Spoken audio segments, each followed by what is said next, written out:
Fala galera do GV, tudo bem com vocês? Aqui quem fala é o professor Gustavo em mais uma aula de História. Bom, o assunto da aula de hoje é período regencial. Bom, o período regencial ele é o período que sucede o período do primeiro reinado. No caso, ele dura de 1831 até 1840. Esse período regencial é um período dentro da história do Brasil imperial.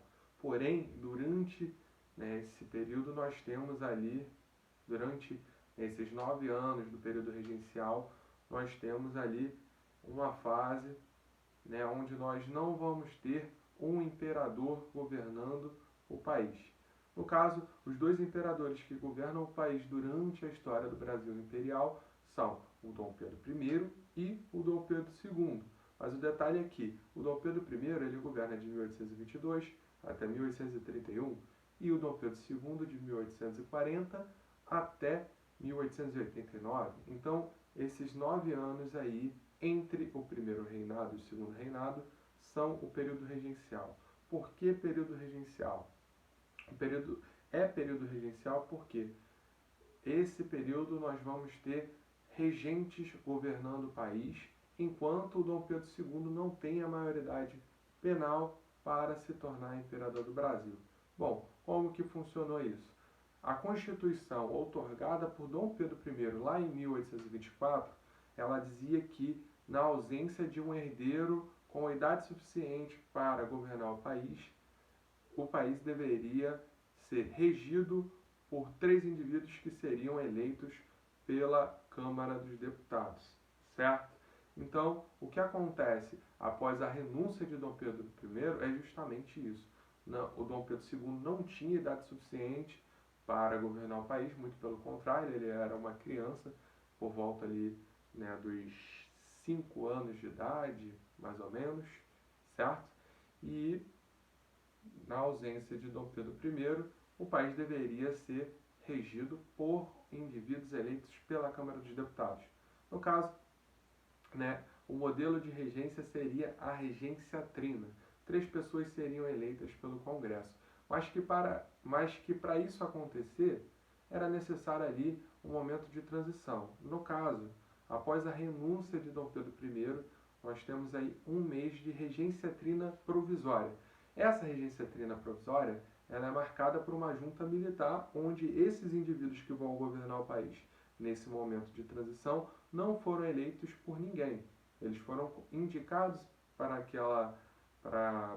gerir o Brasil durante aquele um mês, até que a Câmara dos Deputados pudesse eleger 3 pessoas para a regência trina permanente, certo?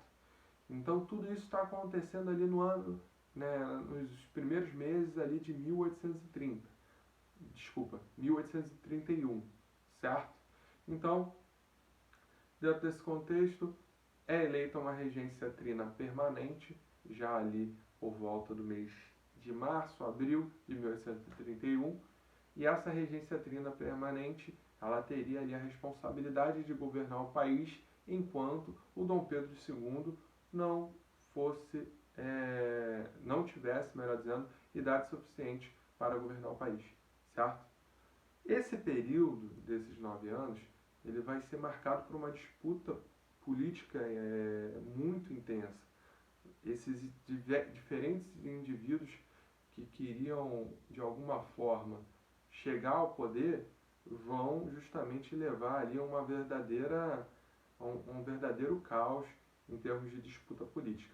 No caso, os indivíduos que vão estar presentes em diferentes estágios da política brasileira nesse momento vão estar pertencendo a 3 grupos políticos. Um são os restauradores. Esse grupo dos restauradores era um grupo que estava ali mais intencionado à questão de manter a ordem dentro daquilo que foi estabelecido pela elite portuguesa que se estabeleceu no Brasil durante o período joanino e que se manteve muito presente durante ali o primeiro reinado, certo? Esses restauradores, num momento inicial, inclusive, tinham a intenção de restabelecer o governo de Dom Pedro I no Brasil. Então, os restauradores, em tese, eles têm ali, né, muitas pessoas que vieram do partido português dentro da época do primeiro reinado, certo? Bom, além dos restauradores, nós temos os liberais moderados e os liberais exaltados. Os liberais moderados, eles queriam mais liberdade econômica, mas ao mesmo tempo eles não necessariamente tocavam na questão de uma mudança de regime político, ou seja, estabelecer ali o fim da monarquia e o início da república. Eles eram um pouco divididos nessa questão se estabeleceriam ou não uma república, certo? E muitos desses liberais moderados eram a favor de manter a escravidão, até porque os liberais moderados, boa parte deles estavam ligados ali às questões ali de latifúndio, às questões de campo, consequentemente utilizavam bastante o trabalho escravo. E os liberais exaltados, esses sim cogitavam, além de buscar mais liberdade econômica, cogitavam ali a questão do estabelecimento de uma república no Brasil e também o fim da escravidão. Os liberais exaltados, eles vão estar mais próximos dos movimentos insurrecionais que vão acontecer durante ali, né, o período regencial. No caso, nós temos várias revoltas acontecendo no Brasil durante esse período, justamente por essa dificuldade da população entender, né, como que o Brasil estava sendo administrado, né, qual era o modelo de governo e ainda por cima, esse governo caótico que estava ali, né, sendo gerido por esses regentes da regência trina, era muito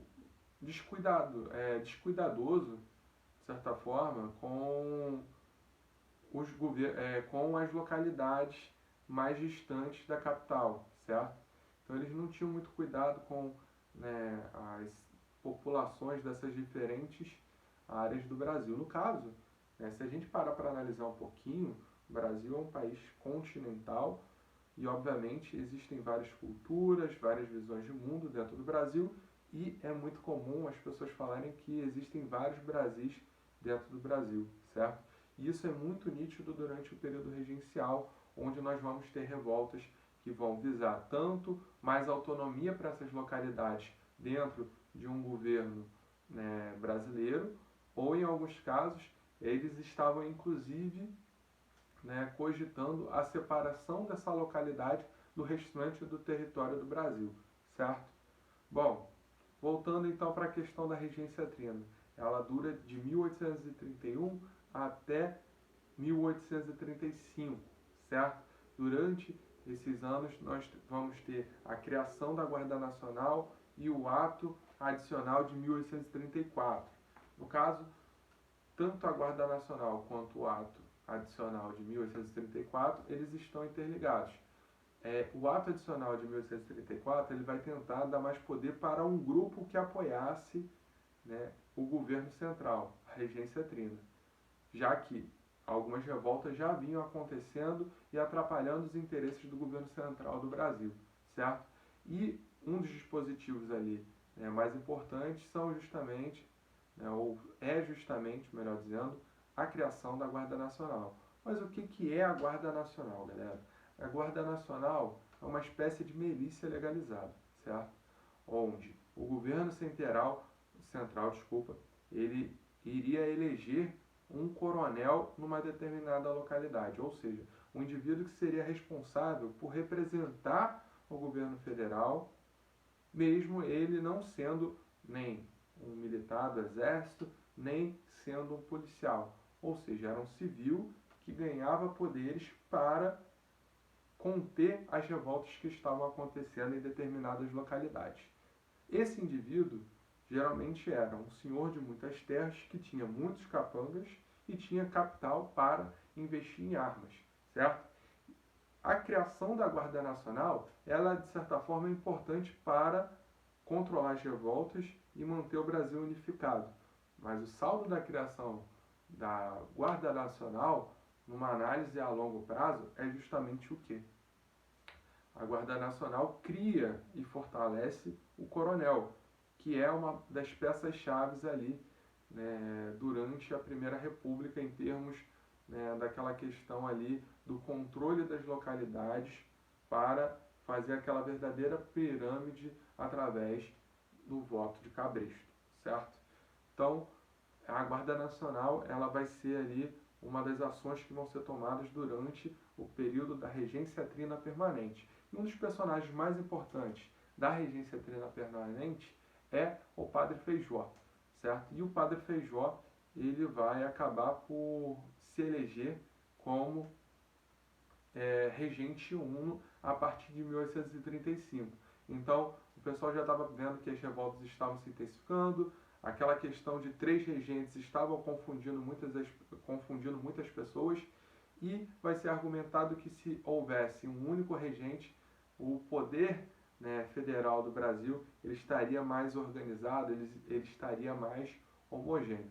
Então o Padre Feijó assume enquanto regente uno de 1835 até 1838, quando ele não aguenta mais a pressão e acaba por renunciar. O detalhe é que o Padre Feijó ele era um dos liberais moderados, e quando os liberais moderados, né, estavam no poder, eles estavam, né, de certa forma, manejando as coisas a favor de seus interesses.